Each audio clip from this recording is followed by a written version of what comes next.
Polling ശതമാനം ഉയർന്നപ്പോഴും തിരുവനന്തപുരത്ത് vote ചെയ്തവരുടെ എണ്ണത്തിൽ കുറവാണ് രേഖപ്പെടുത്തിയത്. പാറശാലയിൽ 10,320 വോട്ട് കുറഞ്ഞു.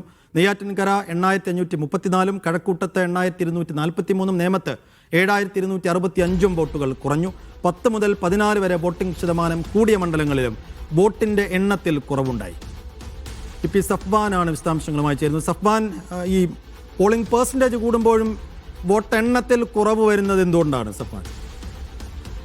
തിരുവനന്തപുരം ജില്ലയിലെ 14 മണ്ഡലങ്ങളിലും പോളിംഗ് പെർസെന്റേജ് വലിയ തോതിൽ കഴിഞ്ഞ 2021 കൂടിയിരുന്നു.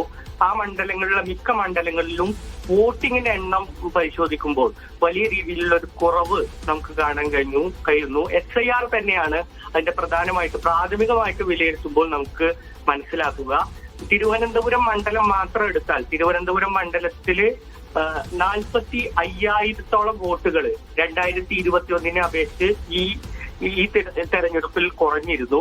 ആ മണ്ഡലത്തിൽ അടക്കം തിരുവനന്തപുരം മണ്ഡലത്തിൽ 8,098 വോട്ടർമാരാണ് കുറഞ്ഞിട്ടുള്ളത്. ഇതിന്റെ പ്രതിഫലനം തന്നെയാണ് 2021 പട്ടികയേക്കാൾ SIR-ലൂടെ ശുദ്ധീകരിക്കപ്പെട്ടതോടെയുള്ള കുറവാണ് ഈ വോട്ടിംഗ് പെർസെന്റേജിലും ഈ എണ്ണത്തിലും ഉണ്ടായിരുന്ന കുറവ് നമുക്ക് കാണാൻ കഴിയുന്നത്. അതേപോലെ നേമത്ത് 80% മുകളിൽ പോളിംഗ് നടന്ന സ്ഥലമാണ്. നമുക്കറിയാം, കടുത്ത ത്രികോണ മത്സരം നടന്ന സ്ഥലമാണ്. അവിടെ 7,265 വോട്ടുകൾ കുറഞ്ഞിട്ടുണ്ട്. കഴക്കൂട്ടത്തും ഇതുപോലെ ത്രികോണ മത്സരം നടന്ന ഒരു സ്ഥലമാണ്. അവിടെ 8,243 വോട്ട് കുറഞ്ഞിട്ടുണ്ട്. ഈ മണ്ഡലങ്ങളുടെ ഒക്കെ പ്രത്യേകത SIR-മായി ബന്ധപ്പെട്ട് 30,000 മുതൽ 45,000 വരെ വോട്ടുകൾ കുറഞ്ഞ ഒരു സ്ഥലമാണ്. SIR മുതൽ ശുദ്ധീകരിച്ച സ്ഥലമാണ്.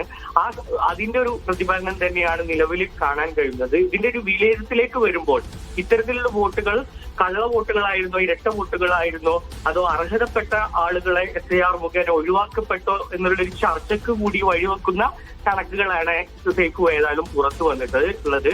ജില്ലയില് വലിയ ഉയർന്ന പോളിംഗ് ശതമാനം ഉണ്ടായിരുന്നു. കഴിഞ്ഞ തവണ 71 എത്തിയ പോളിംഗ് 77 വരെ എത്തിയ ഒരു സാഹചര്യം ജില്ലയിൽ മുഴുവനായിട്ടുണ്ട്.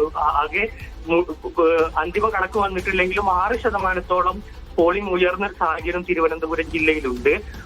2 മണ്ഡലങ്ങളിൽ 80% കടന്ന മണ്ഡലങ്ങളും ജില്ലയിലുണ്ട്. അപ്പോഴാണ് ഇങ്ങനെ ഒരു കണക്ക് പുറത്തു വരുന്നത്.